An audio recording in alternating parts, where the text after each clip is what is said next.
പട്ടാമ്പി പെരുമുടിയൂർ പുതിയ ഗേറ്റിന് സമീപത്താണ് ഗൃഹനാഥനെ പൂട്ടിയിട്ട് വീട്ടിൽ മോഷണശ്രമം നടന്നത്. സിത്താര ഓഡിറ്റോറിയത്തിന് എതിർവശത്ത് റെയിലിന് സമീപം താമസിക്കുന്ന കൊടക്കാഞ്ചേരി അബൂബക്കറിന്റെ വീട്ടിലാണ് മോഷണശ്രമം നടന്നത്. അർദ്ധരാത്രി 1 മണിയോടുകൂടിയാണ് വീട്ടുകാർ മോഷണം അറിയുന്നത്. അബൂബക്കർ രാത്രി പുറത്തിറങ്ങാൻ നോക്കിയപ്പോൾ വാതിൽ പുറത്തുനിന്നും കുറ്റിയിട്ട നിലയിലായിരുന്നു. തുടർന്ന് ഫോണിൽ ഹാളിൽ കിടന്നുറങ്ങുകയായിരുന്ന ഭാര്യയെയും മുറിയിലുറങ്ങുന്ന മകളെയും വിളിച്ചു.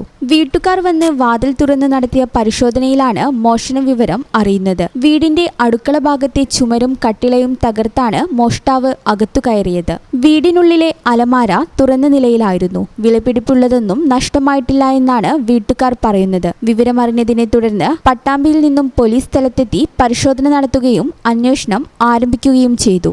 സംഭവ സമയം അബൂബക്കറും ഭാര്യയും മക്കളും പേരക്കുട്ടികളുമടക്കം 9 പേരുണ്ടായിരുന്നു. മുൻപ് 2 തവണ വീട്ടിൽ മോഷണം നടന്നിട്ടുള്ളതായും സ്വർണം നഷ്ടപ്പെട്ടതായും വീട്ടുകാർ പറഞ്ഞു. ട്രെയിനിന് തൊട്ടടുത്ത വീടായതിനാലും ട്രെയിൻ കടന്നു പോകുമ്പോൾ വലിയ ശബ്ദവും കുലുക്കവും അനുഭവപ്പെടുന്നതിനാലും മോഷ്ടാവ് അകത്തു കയറിയത് ശ്രദ്ധയിൽപ്പെട്ടിട്ടില്ലെന്നാണ് പ്രാഥമിക നിഗമനം.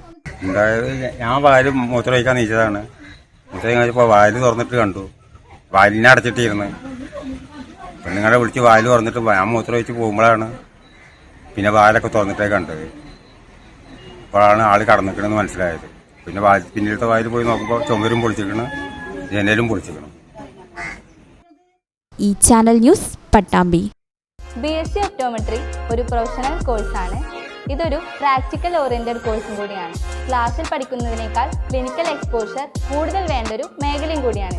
അൽസലാമ ഐ ഹോസ്പിറ്റലിൽ ആവശ്യത്തിലധികം ക്ലിനിക്കൽ എക്സ്പോഷർ നമുക്ക് ലഭിക്കുന്നുണ്ട്. അതുകൊണ്ട് തന്നെ വേഗത്തിൽ പഠിക്കാൻ പറ്റുന്നു, എല്ലാം മനസ്സിലാക്കാനും പറ്റുന്നു. We are very happy to be the part of Al Salama Optometry College.